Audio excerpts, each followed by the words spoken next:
Hello, everyone. All right. So just to give you the heads up, the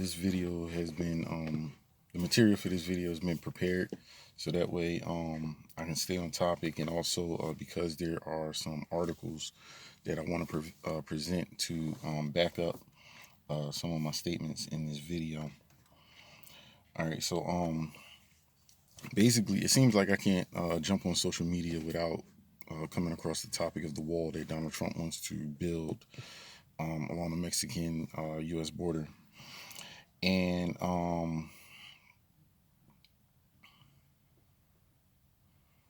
you know, there's many that's for it, there's many that's against it. You know, there's a lot of debates, arguments, topics, and stuff like that on the matter. And since I'm running for office, I figured that I should drop a video on the topic. So, um, my personal views. So I'm gonna express a few of my personal views on the matter. And I understand that when I do so, some of those views may come across seeming as if I'm not for border security. And that's actually, not true. I actually am for border security. I believe that we have problems in regards to our country being open to foreign terrorists, um, domestic terrorists also, but obviously it has nothing to do with the wall. But you know that we have issues with foreign terrorists. We have issues with drugs flowing in and out of the country, human trafficking flowing in and out of the country, uh, U.S. currency going out of the country, just pouring out of the country into these illegal businesses, if that's what you want to call them. And you know, I do believe that there are issues, pertaining to border security. But in no way do I believe that a wall, a fence, whatever, is going to resolve those issues. You know, so as my opinion, I will express some more of my opinions on that matter. Another thing is that there are issues that I personally take into account when I sit here and I read the debates online. I watch the videos, online, and watch the news broadcasts, and listen to Donald Trump himself, say certain things that are somewhat inflammatory or even racial in nature. You know, um, being someone who, uh,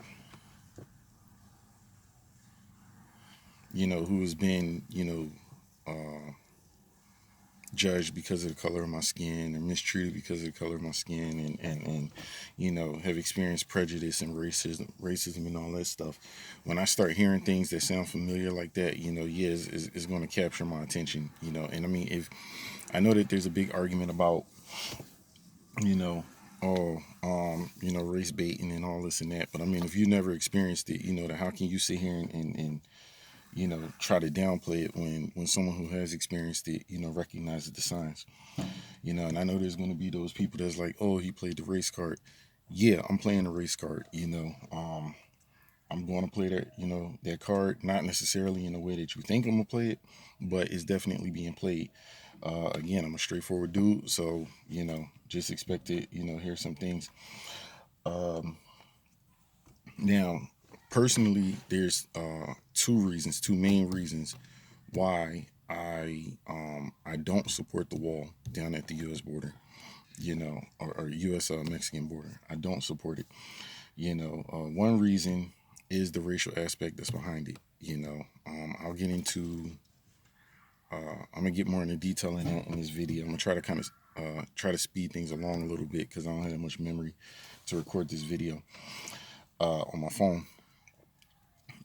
So it's the racial aspect behind it, and then secondly, is because I believe that just in case if I am wrong, then there's a huge chance that, or a good chance that, this wall is more of a, somewhat of a legacy that Trump wants to leave behind. It feeds into his ego, so on and so forth. So those are, the two main reasons that I'm not, behind the wall, or, that I don't support the wall. All right, so it hasn't, and I'm gonna be doing a lot of reading from here on out, because there are articles that I want to present.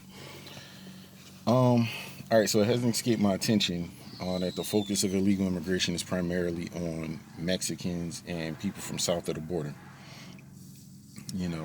Mexicans, Hondurans, Guatemalans, and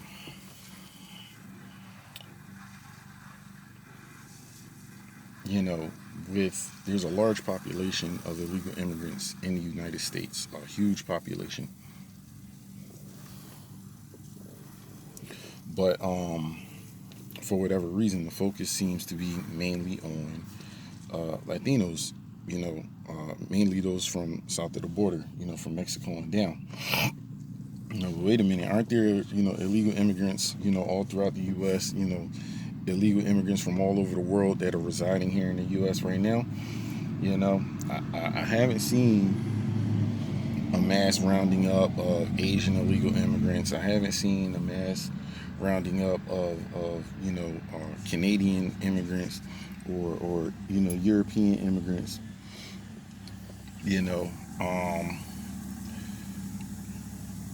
So personally, I ask myself, I'm like, why is it primarily the Latinos that are being focused? Why is the focus mainly on the Latino population? All right, so check this out. According to an article done by Kate Sullivan in September of 2017, Asians are America's fastest growing group of undocumented immigrants, according to the Pew Research Center and the Migration Policy Institute. And these are Asians from countries like China, India, South Korea, and the Philippines. Mexicans account for an estimated 50% of the total undocumented population, as the number of undocumented immigrants from Mexico has declined by more than 1 million since 2007. At the same time, unauthorized immigration from Asia has surged. There are now about 1.5 million undocumented Asians living in the United States. Trump has focused on increased border security and building a huge wall on the Mexican border as the solution to illegal immigration. But estimates by the Pew Research Center show that as many as 45% of undocumented immigrants in the United States entered the country legally, but then overstayed their visas, and they came from every continent, including hundreds of thousands from Asia and Africa. According to an article done by Donnie O'Sullivan in March of 2017, an estimated 50,000 undocumented Irish immigrants live in the United States. And this was a quote taken from that article. It's easier being illegal here when you're white, Shauna, an undocumented Irish immigrant, told her interviewers. She went on to say, "It's not easy, of course. You have the paranoia, but there isn't the racial element. It's a bit easier to stay under the radar." That's a quote from the person they were interviewing. Ireland has long been sending its people to the U.S. during the decade. Ireland has long been sending its people to the U.S. During the decade after the Irish famine, which happened in the mid-19th century. Almost 2 million Irish people immigrated to the U.S., a quarter of the country's population at that time. This was said in another article that was done by Tom Blackwell in March of 2017. Think of illegal aliens, and the stereotype that likely comes to mind is one of impoverished Latin Americans slipping across the border into Texas or Arizona, seeking a new life in a more prosperous land. It seems that an army of Canadian citizens, despite coming from a place of relative affluence and opportunity, live illicitly in the U.S. One research institute estimates the total of 100,000, while a recent American government report said nearly that many Canadians outstayed their legal welcome and failed to leave in 1 year alone. Immigration lawyers confirm they regularly hear from Canadians who have exceeded the time they can lawfully be in the U.S., sometimes by years. So it's well documented that Mexicans are not the only immigrants remaining in the U.S. illegally. In fact, it's perfectly legal for Mexicans to come. This is me, by the way. It's perfectly legal for Mexicans to come to to come to America to seek asylum. Or does legal rights even matter anymore? All right, so check this out. According to an article done by Dara Lind in November of 2018, at San Ysidro and many of the other official crossings that line the U.S.-Mexican border, families who have traveled thousands of miles fleeing poverty and violence to seek asylum in the United States have been stopped outside ports of entry before they can set foot on U.S. soil and trigger their legal asylum rights. Before 2016, and in some cases as recently as 6 months ago, they would have had no problem and no delay. But for the last several months, the Trump administration has made a practice of limiting the number of asylum seekers allowed to enter the U.S. each day, a policy it calls metering. It's the counterpart of the Trump administration's months-long crackdown on asylum seekers entering the U.S. illegally, telling those who do try to come legally that there's no room for them and ordering them to wait. So I asked myself, it's legal to come to the U.S. and seek asylum, but Trump purposely prevents people from legally seeking asylum by preventing them to enter the U.S. So they're going about it the legal way, but he's preventing them from entering the U.S. And this was such a big deal that Trump deployed U.S. troops to the U.S.-Mexican border, many of them from my old brigade.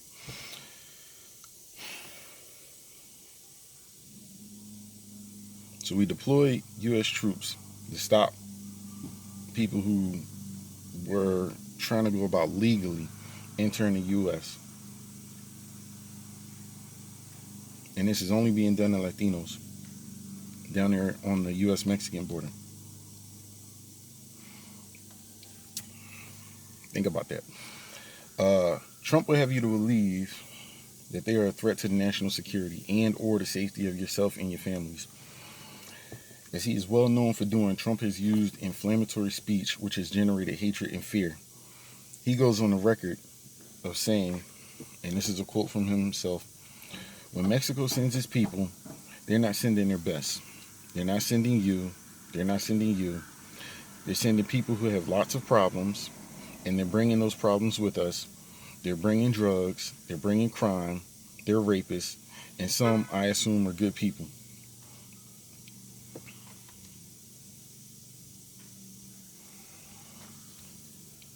Now, as a black man myself that has faced stereotypes, that has faced prejudice, that has faced racism,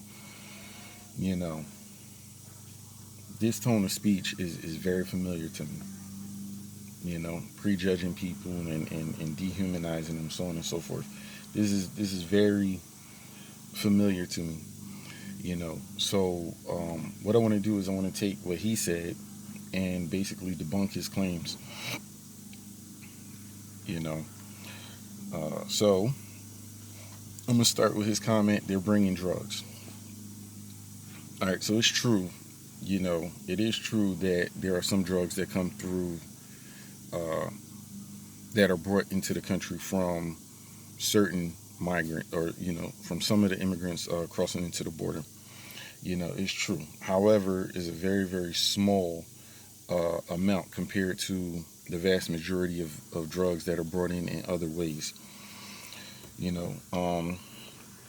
Massive amounts are literally driven through our U.S. checkpoints every day, right past U.S. Customs, right past Border Patrol.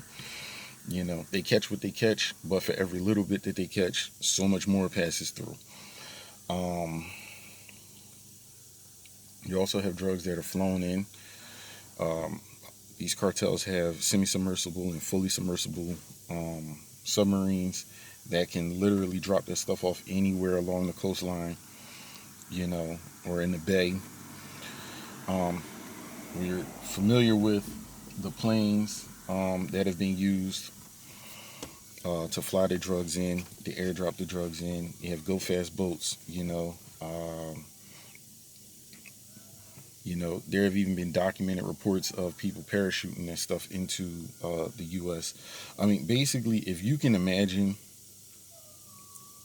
a method of getting it into the country, that's being done, has been done, and stuff that you wouldn't imagine is being done. There are people entering the country with drugs surgically implanted inside them, or surgically implanted inside of animals. You know what I mean? So to sit there and put it off like they're bringing their drugs is not the immigrants, or a very small percentage of them, and even for those, many of them are probably doing the job as payment to get them into the country. You know what I mean? So they're not the problem. There's a bigger problem, south of the border or whatever, and not just in Mexico, but I mean just in general, anywhere where drugs are being produced. So to put the drug problem off on some of the immigrants who are trying to legally enter this country as asylum seekers is just wrong. Another thing that I want to talk about in regards to drugs, they're bringing their drugs. We have a huge drug problem here in the U.S. And one of the things I'm gonna touch on is this opioid epidemic, right? The so-called opioid epidemic. So there's a couple of causes behind that. Obviously, since we've stepped foot in Afghanistan and poppy fields, blowing up and so on and so forth, that may have contributed to this. But there's also the doctors, and pharmacists who are pushing drugs here in the U.S. So you have doctors that are selling drugs under the table, for a little extra money here and there. They're writing out a prescription, and there's various other, methods. There have been a couple of these issues that have led to some deaths and issues in Hollywood. So it's not undocumented. There are doctors out here that are pushing drugs, so on and so forth. But these are what I guess established people here in the U.S. People that you don't really want to, label as the bad guy. You know what I mean? So, yeah, you have U.S. based doctors who are dealing drugs under the table. And another issue is like, the crack epidemic of the 80s and 90s. See, we didn't want to acknowledge that issue, but we want to acknowledge this opioid epidemic, and mainly, yeah, so let me backtrack a little bit. We didn't want to acknowledge the crack epidemic of the 80s and 90s, right? Even though the U.S. government allegedly was involved in that. You want to reference that, you can reference the Contra cocaine trafficking, and the you can also reference Highway Rick Ross. You can do your own research on that. Um, and that has led to the mass incarceration of a lot of African Americans, and it has led to the destruction of a lot of African American families. But this opioid epidemic, even though there's been issues with those kind of drugs for a long time, now it's affecting, even though it has been, it demands a different approach. One, because the government's not going to go around investigating and mass incarcerating a lot of the people of that demographic who are abusing those drugs, and a lot of the people who are dealing those drugs. So, of course, there's going to be a different approach to that. And two, even if they were going to go around doing that, the doctors have money for lawyers, and like I'm going to cover in a different video, when you have money and when you have lawyers, the justice system is totally different than when you don't. It doesn't matter whether you committed the crime or not, but we'll go over that in another video. But if we're going to point the blame, we can point the blame at everybody. You know what I mean? So we're not going to sit there and label people seeking asylum and a better life, as they're bringing their drugs. So, that's inaccurate. It's not, they're bringing their crime. Really? All right, so check this. Um, Even if you took away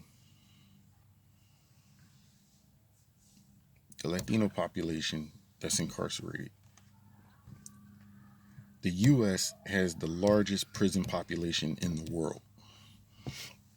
Okay, they're not bringing their crime; they're coming into a country full of criminals. Okay, and I'm not labeling us as Americans criminals in a negative way, but we have issues with our laws to where our laws are making almost anything a criminal offense. You know, but we still have the largest criminal population, prison population in the world, and they're coming here to make a better life. So they're not bringing their crime; they're stepping into a criminal, uh, into a country full of criminals. Another thing is, which you won't hear on the news as much, is that the immigrants coming into this country, when they start saying, yeah, these people have criminal offenses, the majority of those criminal offenses are immigration law or related to immigration laws. So maybe they've been here before, they've overstayed their welcome, or they've been undocumented and they've been kicked out of the country before. So I mean, you got to be careful when you receive your information. You know, and he mentioned they're rapists. All right, so anybody watching this video, this is what I want you to do. I want you to go to a website. There's a website called Family Watchdog. You can Google it, and it should lead you to the website. Now, what I want you to do is enter your address. Well, not your address. Just enter like your city or your county or whatever into that information and do the search, and it'll bring up your registered sex offenders and predators in your area. And some of you are going to be surprised. So if you were unaware of this before, it may surprise you how close some of these predators are, how you may have spoken with some of these people on a regular basis, so on and so forth. Now, if you live in a largely Latino population, then there's a possibility that some of those searches are going to result in Latinos being the predators, because that's the area where you live. But overall, you can check anywhere throughout the United States at random on that website, and you will see that the majority of sexual offenders are not those seeking asylum coming across the border. Not to say that there may not be, some predators amongst them, but to judge them as a group, that's just not right. And that's very similar to what happens to us as African Americans. Uh,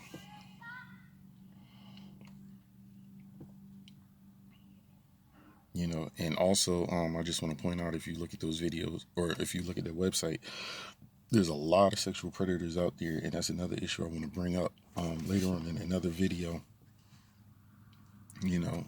So I just want to put that out there, uh, so that it's known, that don't go, claiming that they're sending their rapists. All you gotta do is a quick search, and you'll find out that we're surrounded by American rapists all over the place. And it's probably not a good idea to go, you know, referring to other people as racist when you somebody who brags about going around touching, grabbing people by the pussy, without their consent. You know what I'm saying? So just something to think about. Uh, oh, and another thing, by the way, have you ever noticed that biggest white supremacists and racists try to dehumanize people whom they are prejudiced towards? For blacks, we're labeled as thugs, hoodlums, and all kinds of names. The negative presumption that we are behind all crimes and that we're evil people, that you have to clench your purse when you're walking by, or, cross the street when you see us approaching, you know, or, that, security has to follow us when we're in the stores and on camera and, so on and so forth. You know,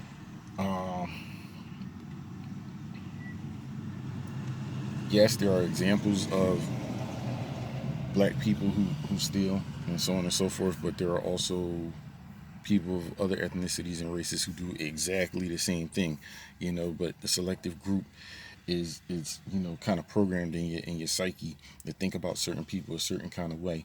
So when Donald Trump is on here, throwing that hate speech and so on and so forth, you got to be real careful about what you listen to, and how you let someone else's perceptions and ignorance define how you think. And while I'm on the topic of bigots and white supremacists and racists, and stick with me because it still relates to the wall. Have you noticed that there's been a surge of open white, people who are open about their white supremacy, white supremacists running for political offices. Many people don't keep up with politics, so let me fill you in just in case you haven't been paying attention. According to an article done by Jane Colston in July of 2018, in at least 5 state and national races across the country, the Republican Party is dealing with an uncomfortable problem. Their party candidates are either a card-carrying Nazi, a Holocaust denier, a proud white supremacist, or all of the above. In North Carolina, for example, GOP officials are stuck with Russell Walker, a white supremacist running for the State House of Representatives. According to his personal website, littered with the N-word, he believes that the Jews are not Semitic, they are satanic, as they all descend from Satan. It goes on. In Illinois, meanwhile, the Republican Party shrugged off Arthur Jones, a candidate for the state's 3rd congressional district, who boasted of his membership in an American Nazi party. In Virginia, the chair of the state GOP resigned early this month, reportedly because of alt-right leaning pro-Confederate candidate Corey Stewart's win in the Republican primary. But even Stewart had to disavow Wisconsin's Paul Nehlen, who is running to replace Speaker Paul Ryan. Nehlen's too racist for Twitter and even for Gab, the preferred social media platform of the alt-right. Meanwhile, a California Republican running for Congress has been making appearances on neo-Nazi podcasts and argues on his campaign website that diversity is a Jewish plot. The California GOP has disavowed him. And these are just a few examples of white supremacists running for office. So what does this all have to do with the wall, you might ask? Pay attention. All right, so there's a sudden surge of white supremacists running for office. That in itself is enough to capture my attention and start asking questions like, what's going on that they know that I don't know? But then I noticed that there was another surge involving white supremacists. So now I'm really paying attention. According to an article by Emily Sugarman in August of 2017, Mr. Baker told The Independent that Mr. Trump's presidency had benefited his white supremacist organization. He's on record stating, when Obama became president, that's when membership just skyrocketed, he said.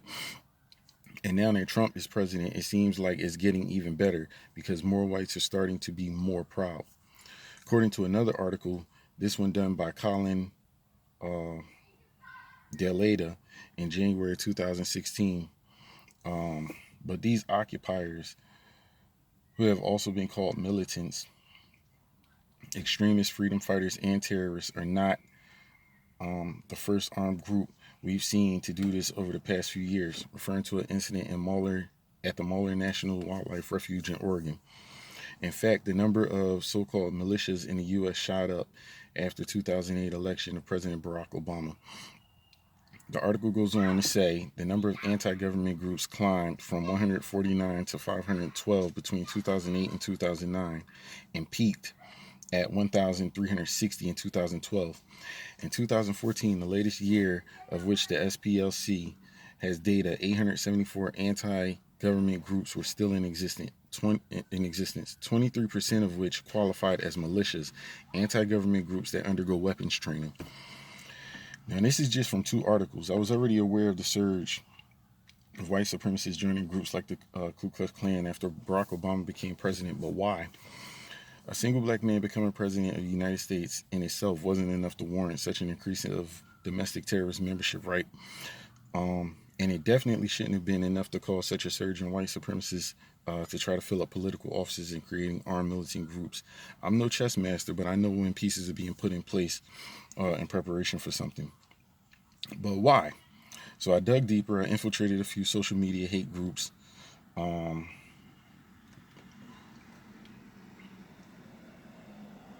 let me see, lost some of my facts here a little bit.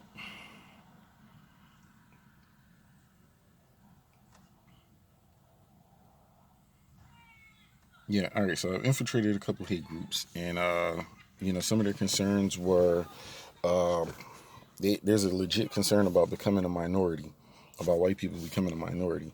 Terms like white genocide have been used, and concerns of exterminating the white race have been expressed over and over again. There have been rare expressions of um, why would they, whites, want to become a minority and be treated like other minority groups. So I look deeper into this matter.